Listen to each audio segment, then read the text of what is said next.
Hello viewers, അസ്സാം വലൈക്കും, നമസ്കാരം. അപ്പോൾ ഇന്ന് നമ്മൾ ഈ ടേസ്റ്റിൽ ചെയ്യാൻ പോകുന്നത് ഒട്ടുമിക്ക മലയാളികൾക്കും ഇഷ്ടമുള്ളൊരു ഡിഷാണ്. അതായത് എഗ്ഗ് റോസ്റ്റ്, അതല്ലെങ്കിൽ നമ്മൾ മുട്ട റോസ്റ്റ് എന്ന് പറയും. അപ്പോൾ അതാണ് നമ്മളിന്ന് ഈ ടേസ്റ്റിലൂടെ കാണിക്കുന്നത്.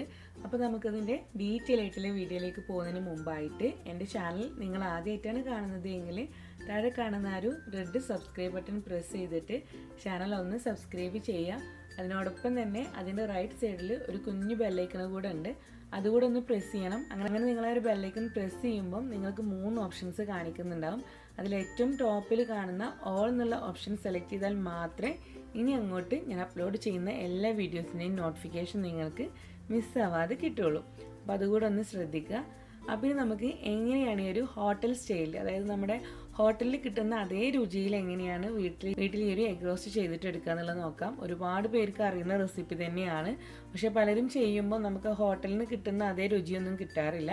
അപ്പോൾ ഓൾമോസ്റ്റ് ഈ ഒരു സെയിം റെസിപ്പി തന്നെയാണ് ഫോളോ ചെയ്യുന്നതെങ്കിൽ നമുക്കൊരു തനി നാടൻ ഹോട്ടലിലൊക്കെ കിട്ടുന്ന അതേ രീതിയിൽ തന്നെ ഈ ഒരു എഗ് റോസ്റ്റ് ചെയ്തിട്ട് എടുക്കാം. അപ്പോൾ ഇനി നമുക്ക് റെസിപ്പി എങ്ങനെയാണെന്നുള്ളത് നോക്കാം. അപ്പോൾ ഞാനിവിടെ ഇതുപോലൊരു വലിയ നോൺ സ്റ്റിക്ക് പാൻ എടുത്തിട്ട് സ്റ്റൗവിൽ വെച്ചിട്ടുണ്ട്. നമ്മുടെ സവാള കുറച്ച് കൂടുതലുണ്ടാകുമ്പോൾ നമ്മൾ കുറച്ച് വലിയ പാൻ തന്നെ എടുക്കണം.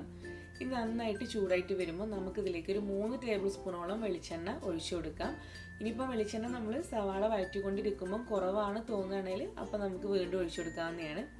ഈ ഓയിലിലേക്ക് ഞാനൊരു 2 നുള്ള് വലിയ ജീരകം, അതായത് പെരിഞ്ജീരകം ചേർക്കുന്നുണ്ട്. ഇത് വേണമെങ്കിൽ നമുക്ക് ചതച്ചിട്ടും ചേർത്ത് കൊടുക്കാം കേട്ടോ. ഞാൻ ഇപ്പോൾ ഇങ്ങനെ ഡയറക്റ്റാണ് ചേർത്ത് കൊടുക്കുന്നത്. ഇനി നമുക്കിതിലേക്ക് ചേർക്കാനുള്ളത് സവാളയാണ്. അപ്പോൾ ഇതൊരു 4 അത്യാവശ്യം മീഡിയം സൈസായിട്ടുള്ള സവാളയാണ്. അത് നന്നായിട്ട് തന്നെ കനം കുറഞ്ഞ് നീളത്തിൽ അരിഞ്ഞിട്ടെടുക്കണം. ഒരുപാട് കട്ടിക്കരിഞ്ഞു കഴിഞ്ഞാൽ നമുക്കിത് പെട്ടെന്ന് വഴറ്റിയെടുക്കാൻ വേണ്ടിയിട്ട് പറ്റൂല. അപ്പോൾ മാക്സിമം കനം കുറഞ്ഞ് നീളത്തിൽ തന്നെ അരിഞ്ഞിട്ടെടുക്കാം. ഇനി നമുക്ക് ഈ ഓയിലിൽ ചേർത്തതിന് ശേഷം നന്നായിട്ട് തന്നെ വഴറ്റിയിട്ടെടുക്കണം. അപ്പോൾ നന്നായിട്ടൊന്ന് പെട്ടെന്ന് വഴണ്ടി കിട്ടാൻ വേണ്ടിയിട്ട് നമുക്കിതിലേക്ക് കുറച്ച് ഉപ്പ് കൂടെ ചേർത്തിട്ട് നല്ല പോലെ തന്നെ ഇതിനെ വഴറ്റിയിട്ടെടുക്കാം. നമ്മൾ ഈ ഒരു എഗ് റോസ്റ്റ് ചെയ്യുമ്പം, എഗ് റോസ്റ്റ് എന്നല്ല ഏതൊരു ടൈപ്പ് റോസ്റ്റ് ചെയ്യുമ്പോഴും അതിലേക്കുള്ള സവാള നന്നായിട്ടൊന്ന് വഴറ്റിയെടുക്കുന്ന ടൈമാണ് കുറച്ച് കൂടുതൽ എടുക്കുന്നത്. അത് നന്നായിട്ട് വഴറ്റിയെടുത്തതിന് ശേഷം മാത്രമേ നമ്മൾ അതിലേക്ക് അടുത്ത ഇൻഗ്രീഡിയൻറ്റ് ചേർക്കാൻ പാടുള്ളൂ. അപ്പോൾ ഇത് നന്നായിട്ട് തന്നെ വഴണ്ടി കിട്ടിയിട്ടില്ല എങ്കിൽ ഫൈനലായിട്ട് നമ്മൾ ആ ഒരു റോസ്റ്റ് കഴിക്കുമ്പം ആ സവാള അങ്ങനെ കടിക്കും. അപ്പോൾ അങ്ങനെ കടിക്കുന്ന ഒരു രീതിയിലല്ല നമുക്ക് റോസ്റ്റ് കിട്ടുന്നത്. അപ്പോൾ കണ്ടോ, ഇതുപോലെ നന്നായിട്ട് തന്നെ നമ്മൾ ആ എടുത്തുള്ള സവാളയൊക്കെ നന്നായിട്ടൊന്ന് ഒതുങ്ങിയിട്ട് കളറൊക്കെ ഒന്ന് മാറി വന്നിട്ടുണ്ട്. ഇതുപോലെ വഴറ്റി കൊടുത്തിട്ട് തന്നെ ഇതിങ്ങനെ ആക്കിയിട്ട് എടുക്കണം. നമ്മളങ്ങനെ വെച്ചിട്ടൊന്നും ഇരിക്കരുത്. അങ്ങനെ ആകുമ്പോൾ ഇതിൻ്റെ സവാള പല ഭാഗത്തും കരിഞ്ഞു പോവുകയാണ് ചെയ്യുക. ഇനി നമുക്ക് അടുത്തതിലേക്ക് ചേർക്കാനുള്ളത് ഇഞ്ചിയും വെളുത്തുള്ളിയും കൂടെ നന്നായി ചതച്ചതാണ്. അപ്പോൾ ഇഞ്ചി ഞാനൊരു ചെറിയ കഷ്ണവും വെളുത്തുള്ളി 4 അല്ലി കൂടെയാണ് എടുത്തുള്ളത്. ഇവിടെ കിട്ടുന്ന വലിയ വെളുത്തുള്ളിയാണ് കേട്ടോ. അത് 4 അല്ലിയും പിന്നെ ചെറിയ കഷ്ണം ഇഞ്ചിയും, അത് രണ്ടും കൂടെ ചതച്ചിട്ടാണ് ചേർത്തിട്ട് വീണ്ടും നല്ല പോലെ തന്നെ വഴറ്റിയിട്ട് കൊടുക്കാം. ഈ ഒരു ഇഞ്ചിയും വെളുത്തുള്ളിയും ചതക്കുന്ന കൂട്ടത്തിൽ നിങ്ങൾക്ക് വേണമെങ്കിൽ കുരുമുളക് ഇല്ല, മുഴുവനായിട്ടുള്ള കുരുമുളക് വേണമെങ്കിൽ ഒരു 1/2 ടീസ്പൂൺ ചേർത്തിട്ട് ചതച്ചിട്ട് തന്നെ എടുക്കാം. കുറച്ച് എരിവൊക്കെ ഇഷ്ടമുള്ളവരാണെങ്കിൽ അതുകൂടെ എടുക്കാം. ഇനി ഞാനിതിലേക്ക് പച്ചമുളകാണ് ചേർക്കുന്നത്. ഒരു 2 പച്ചമുളക് കട്ട് ചെയ്തിട്ട് ചേർത്ത് കൊടുക്കുക. അതുപോലെ തന്നെ കുറച്ച് ഫ്രഷ് ആയിട്ടുള്ള കറിവേപ്പില കൂടെ ചേർത്തിട്ട് വീണ്ടും ഇതിനെ നന്നായിട്ട് തന്നെ ഒന്ന് വഴറ്റിയിട്ട് കൊടുക്കാം.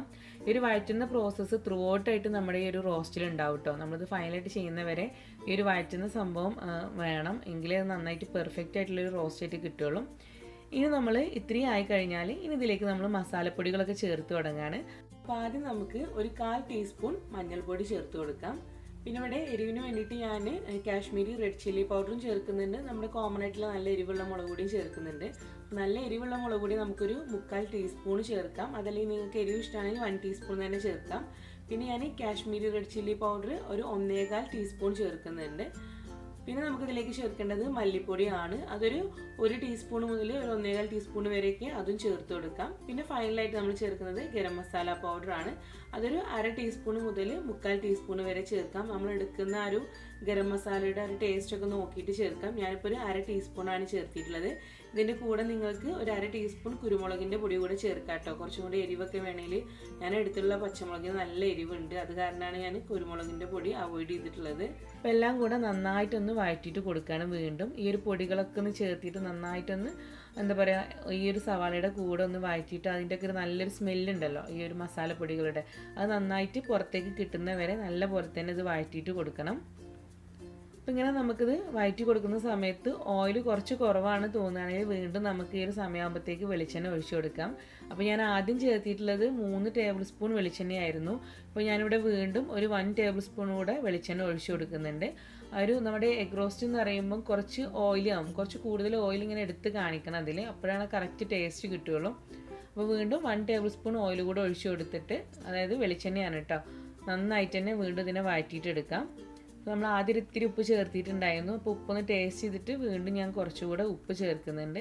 എന്നിട്ട് നന്നായിട്ട് നല്ല പോലെ ഇതിനെ വീണ്ടും നന്നായിട്ടൊന്ന് യോജിപ്പിച്ചിട്ട് കൊടുക്കുകയാണ്.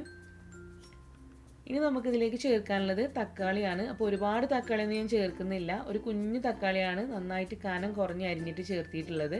നല്ല കളറുള്ള തക്കാളിയൊക്കെ ആകുമ്പോൾ നമ്മുടെ റോസ്റ്റിൽ നല്ല കളറും കിട്ടും, കാണാനും നല്ല ഭംഗിയായിരിക്കും. പിന്നെ ടേസ്റ്റും അതുതന്നെയാണ് കുറച്ച് പഴുത്തിട്ടുള്ള തക്കാളി എടുക്കുമ്പോൾ. അപ്പോൾ ഒരു തക്കാളി കൂടെ ചേർത്തിട്ട് അതും കൂടെ ഒന്ന് സോഫ്റ്റ് ആവുന്ന വരെ വീണ്ടും നല്ല പോലെ തന്നെ ഒന്ന് വഴറ്റിയിട്ട് കൊടുക്കാം. ഇനി നമുക്ക് ഈ ഒരു തക്കാളിയും അതുപോലെ സവാളയും എല്ലാം കൂടെ നന്നായിട്ടൊന്ന് ഒതുക്കി വെച്ച് കൊടുക്കാം. ഇതുപോലെ നന്നായിട്ട് ആ ഒരു തക്കാളിയൊക്കെ ഒന്ന് ഒന്ന് ഉടഞ്ഞിട്ട് അതിൽ നിന്നുള്ള വെള്ളമൊക്കെ ഒന്ന് ഇറങ്ങി വരാൻ വേണ്ടിയിട്ട് നമുക്കിതൊന്ന് അടച്ചുകൂടെ കൊടുക്കാം. അപ്പോഴേക്കും തക്കാളി നന്നായിട്ട് സോഫ്റ്റ് ആയിട്ട് വരും. ഒരു മിനിറ്റ് മാത്രം ചെറിയ തീയിൽ ഒന്ന് അടച്ചു വെച്ച് കഴിഞ്ഞാൽ മതി. ഏകദേശം 1 മിനിറ്റ് കഴിയുമ്പോഴത്തേക്ക് ആ തക്കാളിയിൽ നിന്നുള്ള വെള്ളമൊക്കെ തന്നെ ഇറങ്ങിയിട്ട് നന്നായിട്ട് തന്നെ ഓയിൽ തെളിയുക കൂടെ ചെയ്തിട്ടുണ്ട്. വീണ്ടും നമുക്കിതിനെ നന്നായിട്ട് തന്നെ ഒന്ന് മിക്സ് ചെയ്തിട്ട് കൊടുക്കാം. നല്ല പോലെ എല്ലാം തന്നെ സോഫ്റ്റായിട്ട് ഇരിക്കണം. ശരിക്കും പറഞ്ഞു കഴിഞ്ഞാൽ നമുക്ക് ഹോട്ടലിൽ നിന്ന് കിട്ടുമ്പം എടുത്ത് കാണിക്കുകയില്ല, സവാളയൊന്നും എടുത്ത് കാണിക്കുകയില്ല.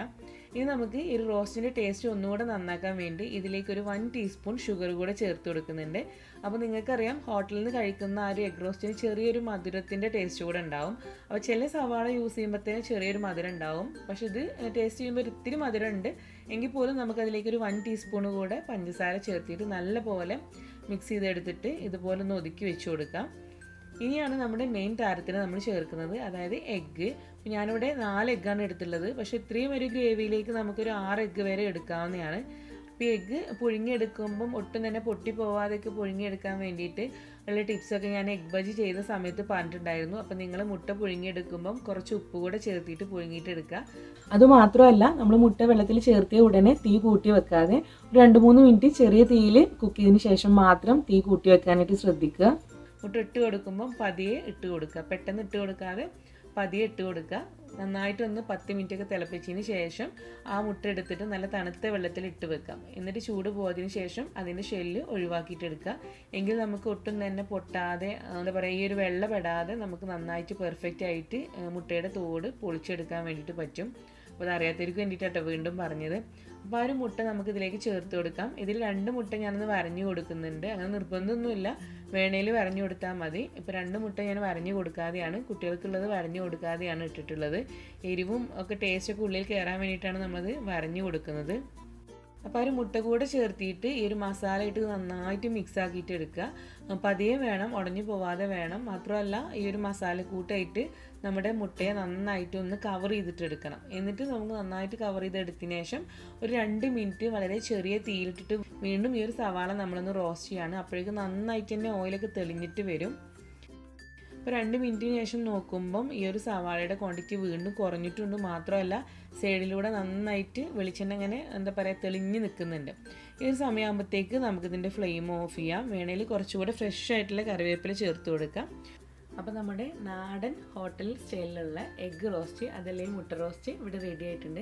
നമ്മുടെ നീർദോശ ഉണ്ടല്ലോ, നമ്മളപ്പം അരച്ചിട്ട് കലക്കി ഒഴിക്കുന്ന അപ്പം ഉണ്ടല്ലോ, അതിൻ്റെ കൂടുതൽ നല്ല കോമ്പിനേഷനാണ്. മാത്രമല്ല പൊറോട്ടയിലേക്ക്, ഈവൻ നമ്മുടെ സാധാ ചോറിലേക്ക്, ചപ്പാത്തിയിലേക്ക്, പാലപ്പത്തിലേക്ക് എല്ലാം തന്നെ നല്ല കോമ്പിനേഷനായിട്ട് കഴിക്കാൻ പറ്റുന്ന ഒരു ഡിഷാണ് ഈ ഒരു എഗ്ഗ് റോസ്റ്റ്. അപ്പോൾ നിങ്ങൾ ഇതുവരെയും എഗ്ഗ് റോസ്റ്റ് ചെയ്യാത്തവരാണ് എങ്കിൽ ഇതുപോലൊന്ന് ചെയ്തിട്ട് നോക്കുക. അതെല്ലാം മറ്റ് വല്ല രീതിയിലാണ് ചെയ്യുന്നത് എങ്കിൽ ഈ ഒരു രീതി കൂടെ ഒന്ന് ട്രൈ ചെയ്തിട്ട് നിങ്ങളുടെ ഫീഡ്ബാക്ക്സ് എന്താണോ അതിനെ അറിയിക്കുക. അപ്പോൾ ഈ ഒരു വീഡിയോ നിങ്ങൾക്ക് ഇഷ്ടമായി എങ്കിൽ ലൈക്ക് ചെയ്യുക, അതുപോലെ തന്നെ നിങ്ങളുടെ ഫ്രണ്ട്സിലേക്കും റിലേറ്റീവ്സിലേക്കും ഒന്ന് ഷെയർ ചെയ്തിട്ട് കൂടെ കൊടുക്കുക. പിന്നെ വീണ്ടും നല്ല റെസിപ്പീസുമായിട്ട് ഈ ടേസ്റ്റിലൂടെ കാണാം.